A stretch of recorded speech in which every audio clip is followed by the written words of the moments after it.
দীর্ঘ ১৭ বছর আওয়ামী লীগের যে নেতাকর্মীরা ছিলেন তাদের অধ্যত্বপূর্ণ বক্তব্য, বিভিন্ন রকম অ্যাক্টিভিটিসের কারণে বাংলাদেশের জনগণ ক্ষিপ্ত ছিল।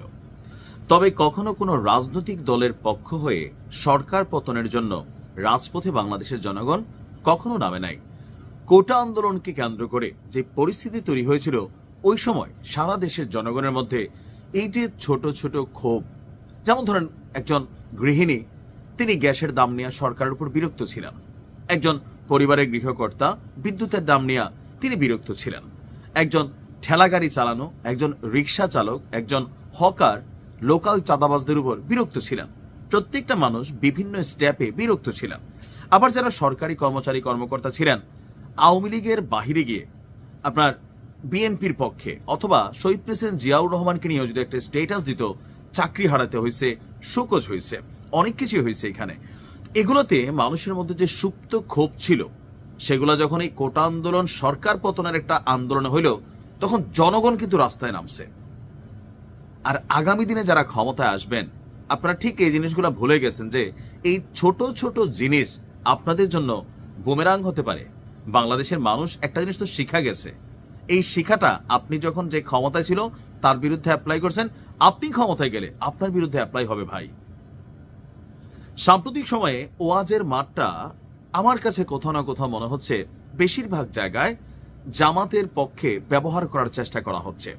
এমনকি এমন এমন অধ্যত্বপূর্ণ কথাবার্তা বলা হচ্ছে যা জামাতের এই যে সুসময় বা জামাতের এই যে ক্ষমতার দিকে ধাবিত হওয়ার মতন একটা পজিটিভ পরিস্থিতি, জামাতের আমির থেকে শুরু করে সাধারণ নেতাকর্মীরা একটা বড় অংশ যেভাবে জামাতকে পজিটিভলি ভাইব করতে চাচ্ছে, রিপ্রেজেন্ট করতে চাচ্ছে, অপরদিকে হাতে গোনা গুটি কয়েক নেতা ইদানিং সময় আউলাই গেছে। মনে হচ্ছে যে আওয়ামী লীগের থেকে এগুলো আরো ফেসিস্ট হয়ে যাবে।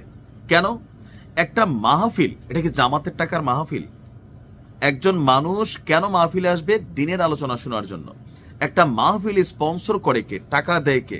একটা রিক্সাওয়ালা, একটা ফকিরনি, দল মত নির্বিশেষে সবাই দেয়। তো সেই মাহফিলে কারা যাবে কারা যাবে না, সেটাকে আপনি জামাতের নেতা হিসাবে নির্ধারণ করতে পারেন? অবশ্যই পারেন না। বিষয়গুলো নিন্দনীয়। সিরাজগঞ্জ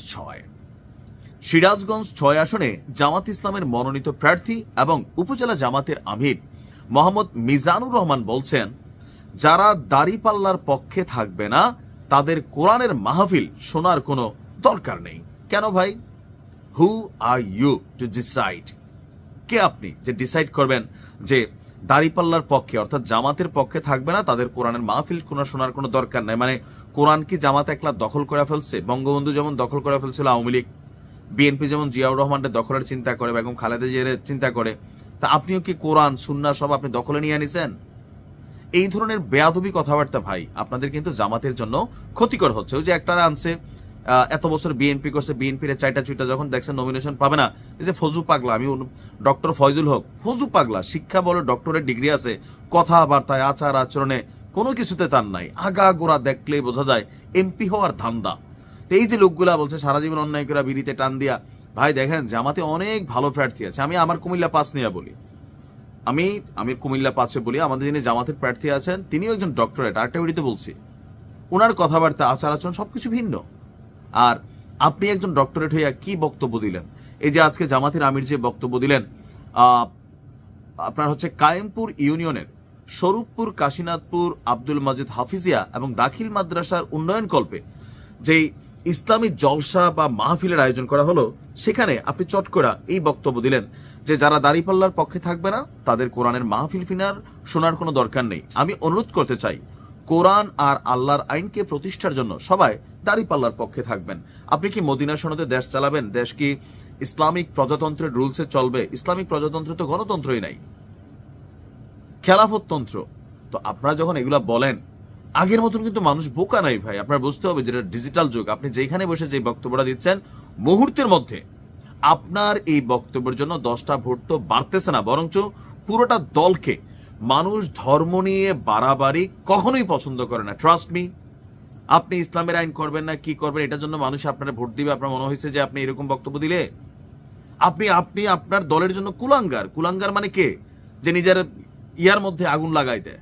তা আপনি তো নিজের যে দলটা, সেই দলটার যে ভাবমূর্তি ছিল, নষ্ট করতেছেন। শোকস টুকস না, জামাতে অনেক যোগ্য উত্তরসূরি আছে, আমার মনে হয় এদেরকে বাদ দিয়া 2-4টার বাদ দেন। যে সাম্প্রতিক দেখেন একের পর এক এরা যেন থামছেই না।